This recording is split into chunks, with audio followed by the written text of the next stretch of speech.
Hola a todos y a todas. El objetivo de este audio es, bueno, mantener vigente y, digamos, lo más fresca posible la dinámica entre nosotros. Hay un sinfín de medios para intentar enseñar y también aprender, ¿no?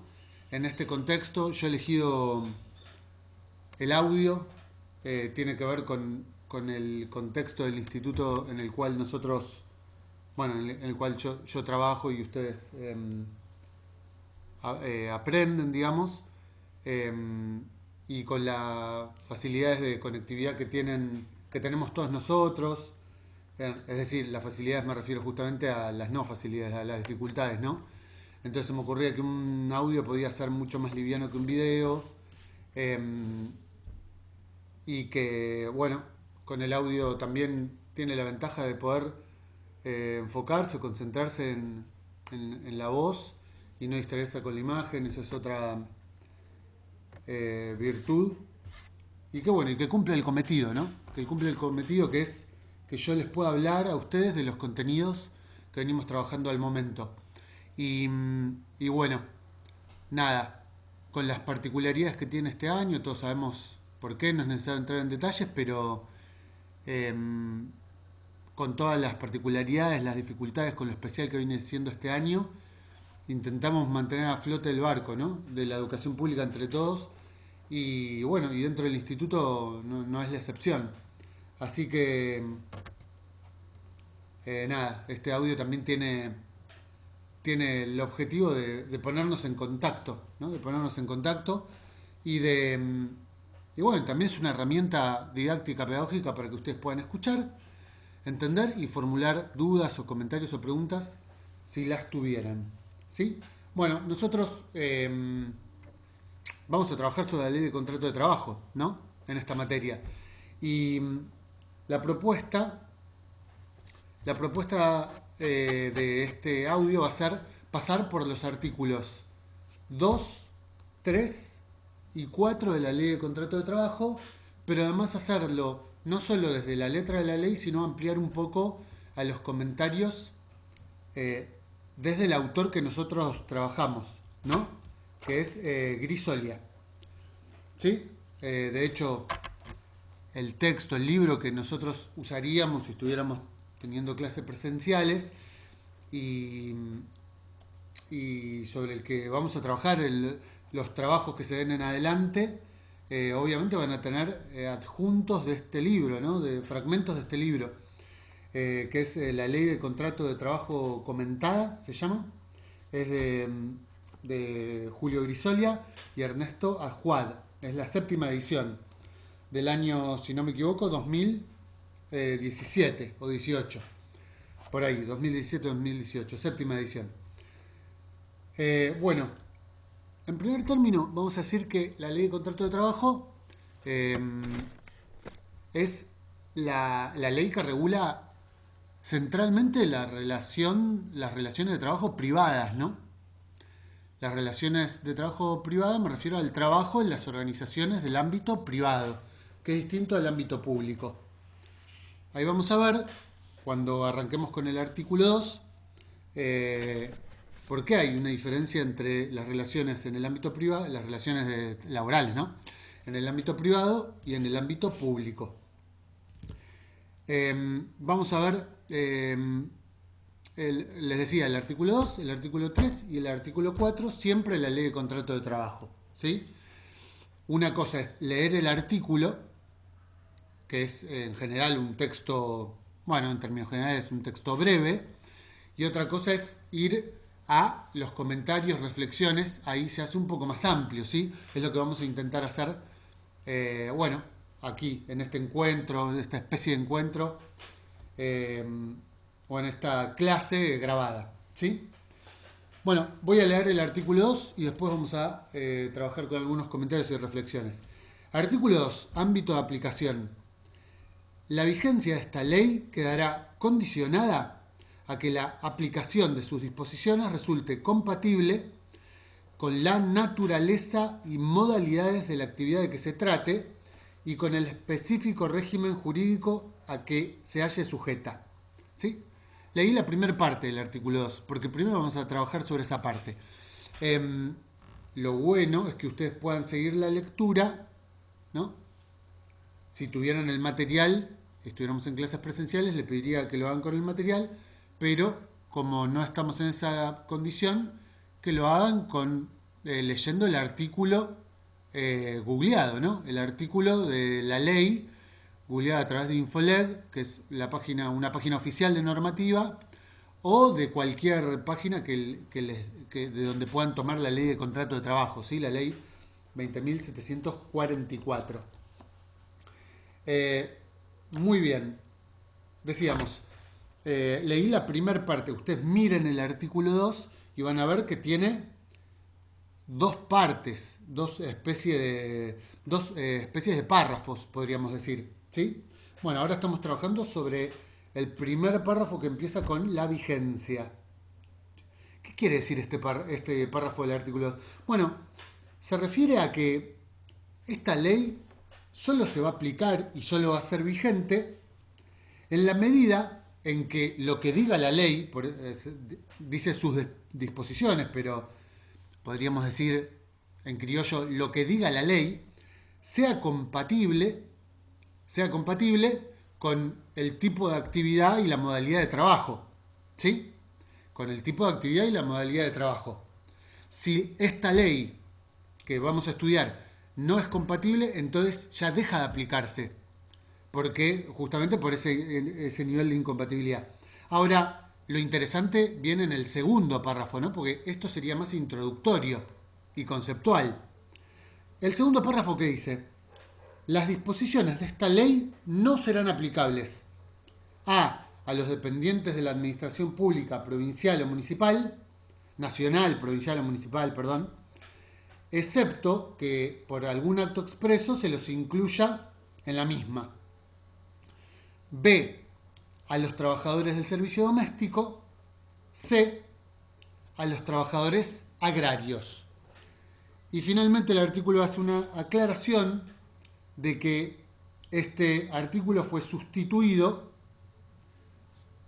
por una ley. ¿Sí?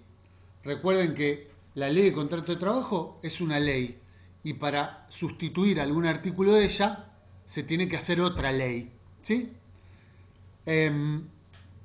Bueno, ¿a qué refiere este segundo párrafo que es el más importante del artículo? Bueno, habiendo dejado en claro en la primera parte del artículo que la ley de contrato de trabajo, que tiene todos los derechos y obligaciones de los trabajadores y de los empleadores, habiendo dejado claro que solo se aplica si es compatible, ¿no? Si puede compatibilizar con la naturaleza y con el tipo de actividad, bueno, el segundo párrafo nos deja en claro que hay ciertas actividades en las cuales la ley de contrato de trabajo no es compatible, ¿no? ¿Cuáles son esas actividades? Bueno, la administración pública, es decir, los empleados del Estado Nacional, del Estado Provincial o del Estado Municipal o la Municipalidad, ¿sí? Los trabajadores agrarios, es decir, los peones rurales y todos los trabajadores que por el tipo de actividad que llevan a cabo trabajan en dependencias rurales, digamos, o en explotaciones rurales. Y finalmente, los trabajadores y trabajadoras del servicio doméstico, ¿sí? Es decir, los empleados y empleadas domésticos. Bueno, hasta ahí la generalidad. Ustedes a partir de ahora saben que nosotros vamos a estudiar una ley que no incluye a los empleados estatales, ni a los trabajadores agrarios, ni a los trabajadores del servicio doméstico. Y todos se preguntarán por qué. ¿Qué es esto? ¿Un acto de discriminación hacia esos trabajadores que no pueden estar amparados en esta ley, que es la ley principal del trabajo en nuestro país? Bueno, no es un acto de discriminación. Es que por el tipo de trabajo, el tipo de actividad o la naturaleza de la actividad, en términos de la ley, hay demasiadas particularidades o demasiadas especificidades, o sea, muchas cosas específicas en estas actividades que hacen que la ley sea inaplicable, la ley de contrato de trabajo sea inaplicable. A ver, vamos caso por caso, ¿no? En el caso de los trabajadores de la administración pública, nacional, provincial o municipal, su empleador es el Estado. Y cuando el empleado es el Estado, la relación de empleo, la relación de trabajo que se genera con un trabajador estatal es totalmente distinta, ¿sí?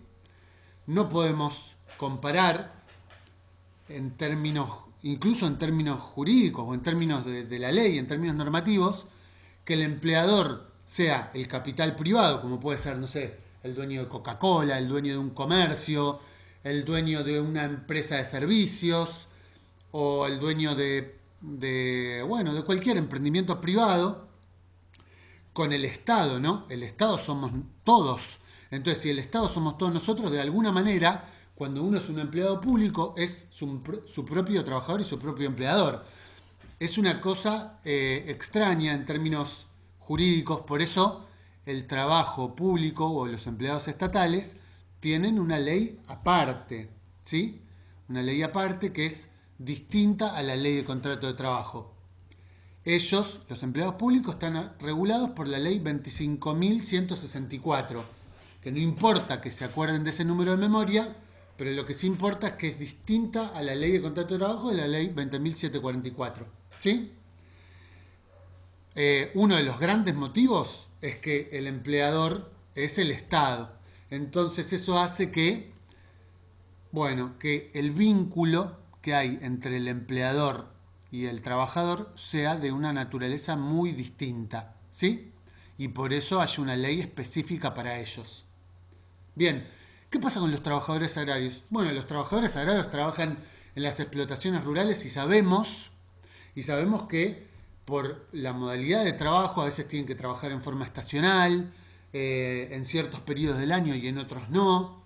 Además sabemos que muchos trabajadores agrarios cuando trabajan por cierto periodo estacional, por ejemplo en la cosecha, duermen en la explotación.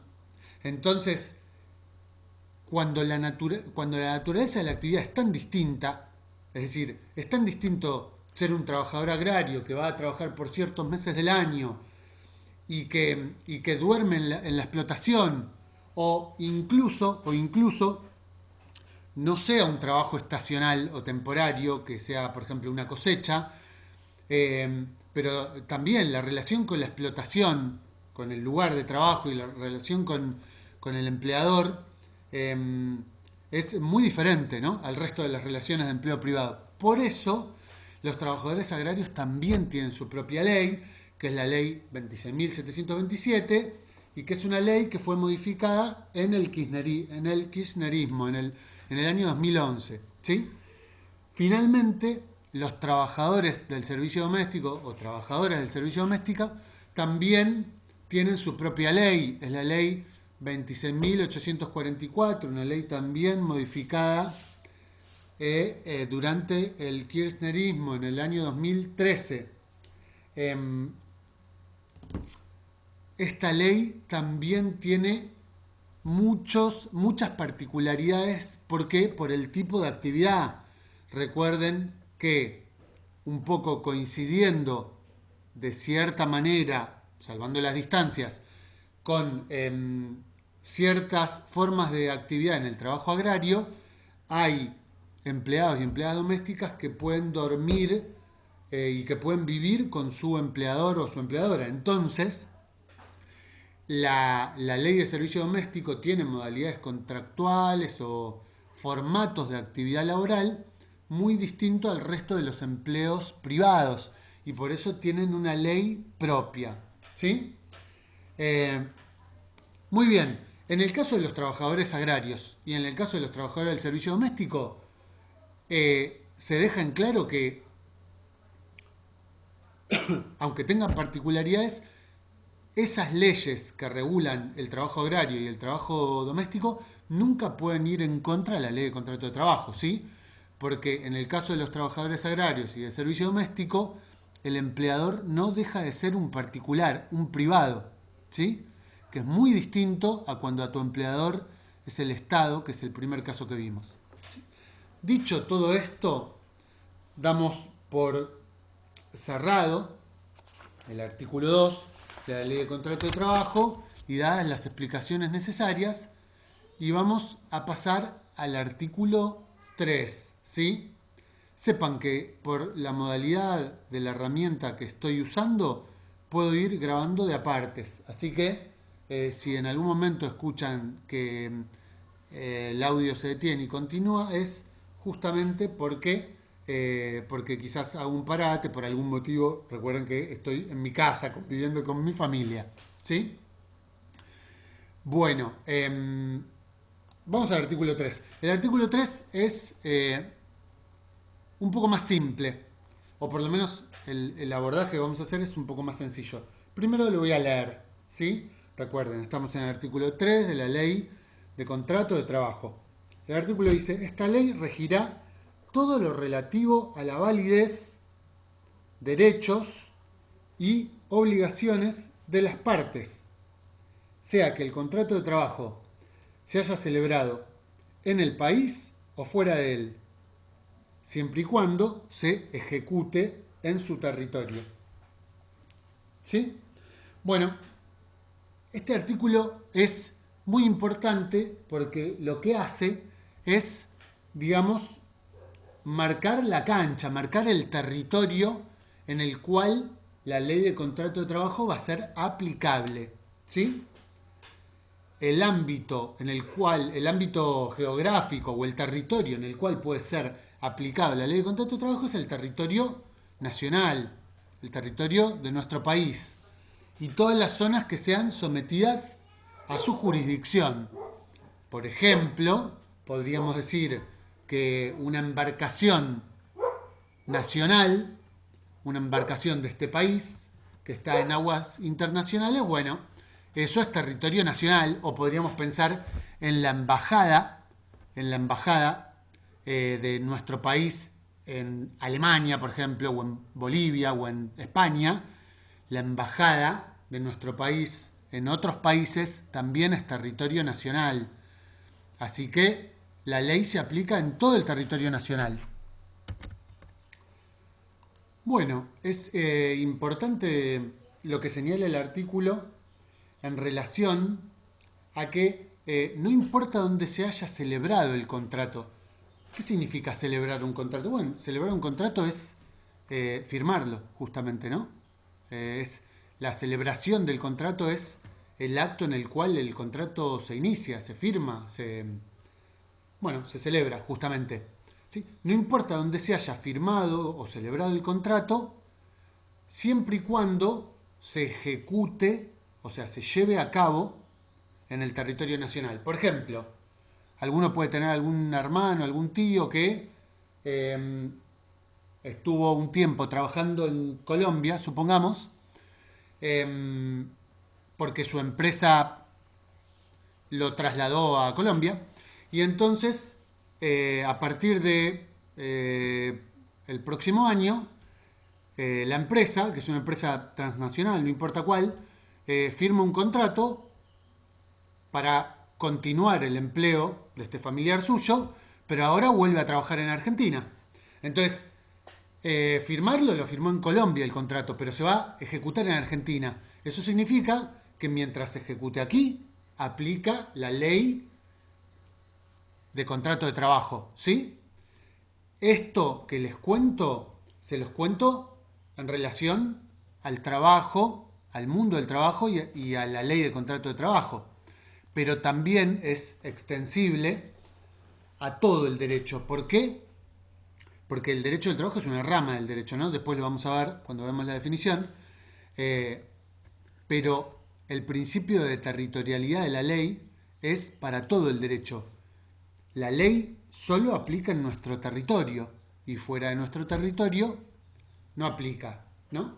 Entonces, no importa dónde se haya firmado el contrato, si el trabajo sucede aquí o se ejecuta aquí, entonces la ley de contrato de trabajo está vigente. Después ustedes tienen que saber más para su conocimiento en general, que hay situaciones mixtas donde un contrato puede tener elementos nacionales y extranjeros, o un contrato puede firmarse con un trabajador para trabajar en cierto momento en nuestro país, en otro momento en otro país. Entonces, hay ciertas combinaciones que se llaman casos mixtos, que para eso, como son más complejos, para esos casos son la excepción, ¿no? No necesariamente se va a aplicar la ley de un país o del otro. En esos casos mixtos puede ser que a través de una rama del derecho que se llama el derecho internacional privado se decida la ley de qué país va a aplicar, ¿sí? Pero son pocos casos y son casos más bien particulares. Por lo general, un contrato de trabajo se firma para desarrollarse en un país y en ese país aplica una ley, y en Argentina es la ley de contrato de trabajo. ¿Sí? Muy bien. Vamos a ir al artículo 4 y por esta ocasión va a ser el último artículo que abordemos. ¿Sí? Vamos a leer. También lo vamos a dividir su análisis en dos partes. Voy a leer la primera parte. ¿Constituye trabajo a los fines de esta ley toda actividad lícita que se preste en favor de quien tiene la facultad de dirigirla, mediante una remuneración? ¿Sí? Muy bien. Ahí está la ley decidiendo cuáles son los... Disculpen, tuve una distracción. Ahora retomo, ¿eh? Disculpen, tengo que atender una cosita. Bueno, muy bien. Ahora sí, voy a retomar. ¿Qué dice la primera parte o qué significa esa primera parte del artículo 4? Bueno, que la ley define el trabajo para poder, justamente la ley a qué se dedica, a regular, a ordenar, a establecer los deberes y derechos en torno a un contrato de trabajo para el trabajador y para el empleador, ¿sí? Ahora, para poder hacer eso, tiene que definir qué es el trabajo para ella, ¿no? Para la ley. Y entonces la ley, ¿qué te está diciendo aquí?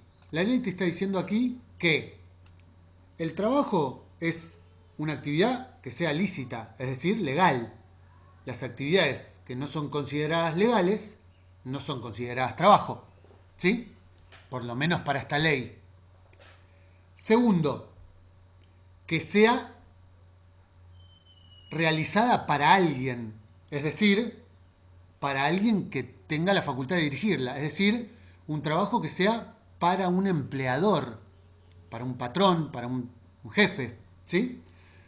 En este caso, vamos a decir que es un empresario en los términos de la ley de contrato de trabajo, ¿no? Y siempre y cuando sea mediante una remuneración.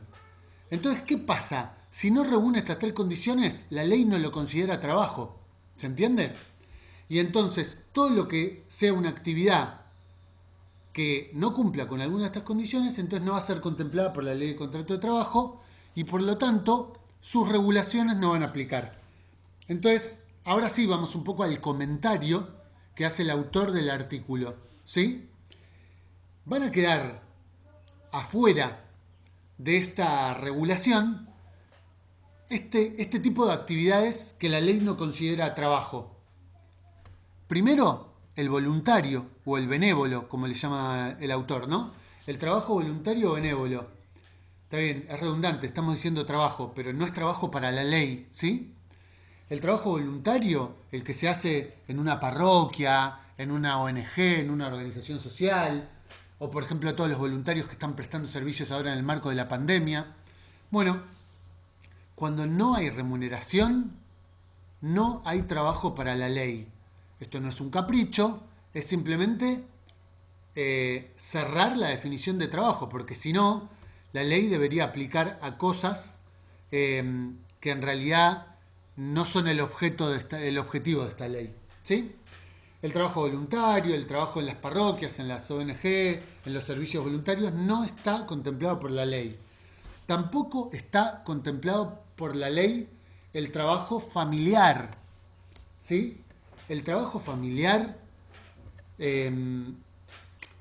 ojo, hay que estar atentos porque no es todo tipo de trabajo familiar. Cuando dice la ley que no contempla el trabajo familiar, se refiere a el trabajo que se presta de los hijos hacia los padres o, perdón, de los hijos a los padres que sean menores de edad o que estén bajo su patria potestad, ¿sí? Estamos hablando de un chico de 14, de 15, de 13, ¿sí?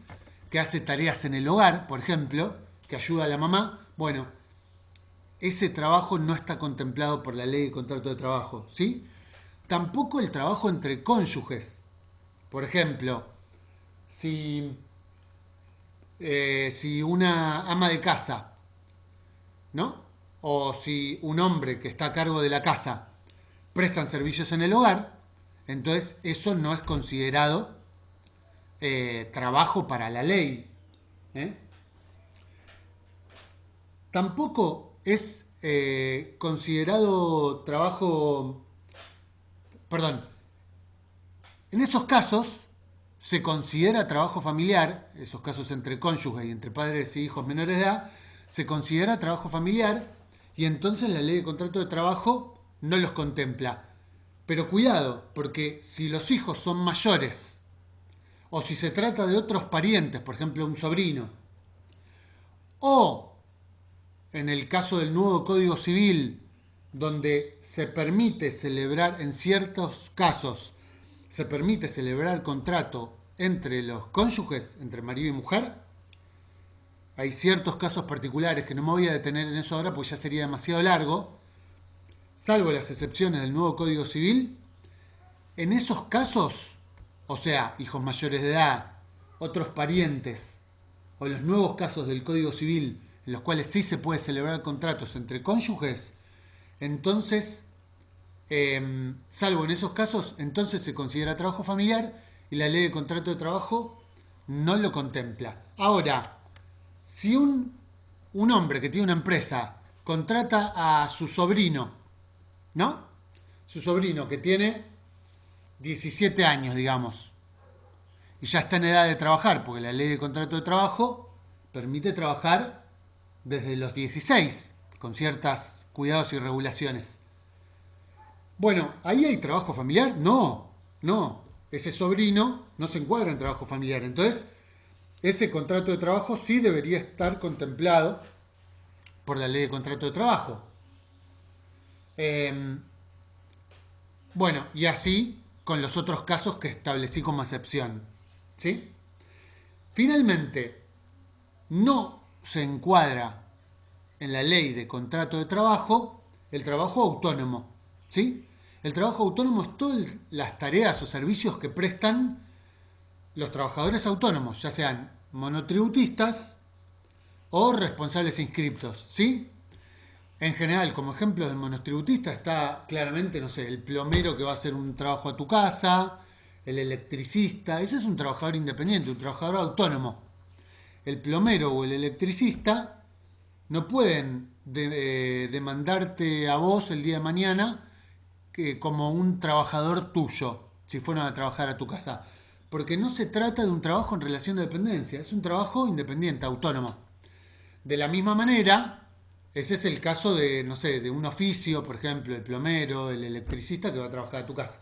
Ahora, hay muchos otros trabajadores autónomos, ¿no? Los responsables inscriptos, por ejemplo, que son algo así como empresas chiquitas que prestan un servicio, que en ese caso incluso pueden tener sus propios trabajadores.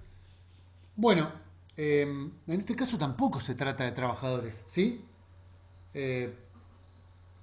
Cuando incluso si vienen a prestar un servicio a tu hogar, como puede ser el de, no sé, el servicio de alguna empresa informática que manda a algunos técnicos a hacer una conexión en tu casa, bueno, esos trabajadores, ni los trabajadores, ni la empresa o aunque sea una empresa pequeña que preste ese servicio, puede a vos el día de mañana denunciarte como el empleador. ¿Por qué? Porque son autónomos, son independientes, ¿sí? No son tus empleados. Entonces, no encuadran dentro de la ley de contrato de trabajo, ¿sí? Eh, Muy bien. Espero que se hayan entendido los ejemplos. Y ahora vamos a cerrar esta clase, digamos, con unos conceptos que también se desprenden de los comentarios que hacen los autores que nosotros estudiamos, que son Grisolia y Ajuad, sobre el artículo 4, ¿no? Pero que nos sirven muchísimo para entender cosas que tienen que ver con la relación de dependencia, sobre todo con la relación de dependencia en el empleo privado, ¿sí? Bueno, la relación de dependencia es un tipo particular de relación laboral, ¿sí? Y es importante entender que para nosotros, en el marco de esta clase, digamos, una relación de dependencia va a ser una relación de subordinación, ¿no? Es una especie de subordinación. ¿Y qué significa subordinación? Bueno, subordinación significa que estás subordinado, que sos un subalterno de algún modo, que sos un dependiente de otro, ¿sí? Eso no quiere decir que ese otro, que es tu empleador, pueda hacer lo que quiera, ni violar tus derechos, ni nada por el estilo. Pero sí hay que reconocer que es una relación de dependencia y de subordinación, ¿sí? Y lo que comenta el autor, que es muy interesante, es que esa subordinación o esa dependencia se da en 3 órdenes, ¿sí? La dependencia o la subordinación es jurídica, es técnica y es económica, ¿sí? Entonces, ¿por qué hay 3 tipos de dependencia o 3 tipos de subordinación en esto que estamos explicando, que es la relación de dependencia? Que no existe en el caso de los autónomos, que no existe en el caso de los trabajadores independientes, que tampoco existe en el caso de los trabajadores estatales, ¿sí? Bueno, esta relación de dependencia y estos 3 tipos de subordinación o dependencia se explican de la siguiente manera. La dependencia es jurídica porque el empleador tiene una autoridad jurídica sobre vos, una autoridad normativa. Es decir, es tu empleador y la ley dice que es tu empleador y le da ciertos deberes y obligaciones. Por eso la autoridad la autoridad del empleador es una autoridad jurídica, ¿sí? Y entonces la relación de dependencia tiene un orden jurídico. También es técnica, ¿sí? También la relación de dependencia tiene un aspecto, un orden o un carácter técnico. ¿Por qué? Porque el trabajador, digamos que se somete técnicamente a su empleador. Es decir, el empleador le puede decir cómo hacer su trabajo, ¿sí? Le puede decir cuáles son las tareas que tiene que llevar a cabo. Por eso la dependencia es técnica, no solamente jurídica, porque lo dicen las normas, sino también técnica, porque el trabajador no tiene por qué saber cómo hacer el trabajo, sino que el empleador tiene que impartirle las órdenes técnicas de cómo hacer el trabajo. Y finalmente, la relación de dependencia tiene un orden, un carácter económico, ¿sí? ¿Por qué? Porque el trabajador pone a disposición su fuerza de trabajo. Esa fuerza de trabajo puede ser física, puede ser intelectual. Y el empleador paga o remunera o da una remuneración por esa fuerza de trabajo, ¿sí? Hay una cosa acá que es media conceptual, que es de fondo y que lo van a ver como un poco abstracto, pero es así. El empleador debe el sueldo a un trabajador por el simple hecho de poner a disposición de la fuerza de trabajo.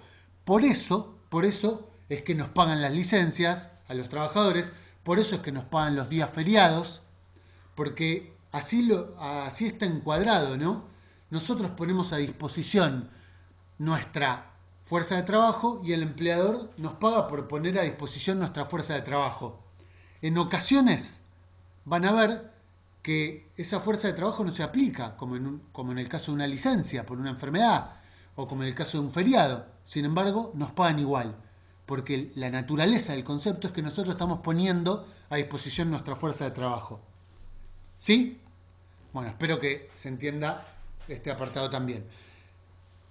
Por último, y con esto cerramos, voy a leer el concepto de derecho del trabajo y hacer alguna aclaración y ahí ya no va a haber nada más que agregar. El concepto del derecho del trabajo dice lo siguiente: el derecho del trabajo es el conjunto de principios y normas jurídicas que regula las relaciones que surgen del hecho social del trabajo dependiente y también las emanadas de las asociaciones profesionales, que son los sindicatos y las cámaras de empresarios, entre sí y con el Estado. ¿Qué está diciendo hasta acá? Que el derecho del trabajo regula todas las relaciones que existen entre los empleadores y los trabajadores y entre los sindicatos y las cámaras de empleadores, ¿sí? ¿Qué es lo único que hay que aclarar acá? Que una cosa es el trabajo desde la perspectiva individual, o sea, un empleador, un trabajador, y la otra cosa es el trabajo visto desde las relaciones colectivas. Por ejemplo, un empleador con un sindicato o una cámara de empleadores, es decir, una agrupación de empleadores con un sindicato o incluso con una central de trabajadores, como puede ser la CTA, la CGT, ¿sí? Hay relaciones individuales de trabajo y hay relaciones colectivas de trabajo, ¿sí? El derecho del trabajo regula todas, las individuales y las colectivas, ¿sí? Finalmente decimos que la finalidad del derecho del trabajo es proteger a los trabajadores. Proteger a los trabajadores. Y escuchamos bien, ¿no? En ningún lugar se dice que la finalidad sea proteger a los empleadores. El derecho del trabajo está eligiendo un actor a quien defender. Y es a los trabajadores, ¿sí? Y de alguna manera es una herramienta para igualar o poner de un modo más equitativo ciertas desigualdades que existen ya de por sí en la naturaleza de la relación de trabajo, ¿sí? ¿Por qué? Porque en una relación de trabajo existe una desigualdad natural, digamos. ¿Cuál es? La de que el empleador tiene siempre más poder. El empleador, por una cuestión de posición jurídica y también por una cuestión de posición económica, tiene un lugar de poder. Uno es el que tiene que ir a pedirle el trabajo y el empleador es el que tiene la potestad de continuar o no con la relación de trabajo, porque sabemos que en ciertas ocasiones, a veces más justificadas, a veces menos justificadas, los empleadores hacen despido de trabajadores. O sea que tienen más facilidad para cortar la relación laboral que uno como trabajador no la tiene, porque depende de esa remuneración, depende de uno y depende de su familia, ¿sí? Entonces lo que busca el derecho del trabajo, y esto forma parte de su concepto, es igualar un poquito más la desigualdad natural que existe en las relaciones laborales. Bueno, con esto cerramos la explicación de hoy. Hasta la próxima explicación. Saludos a todos y todas.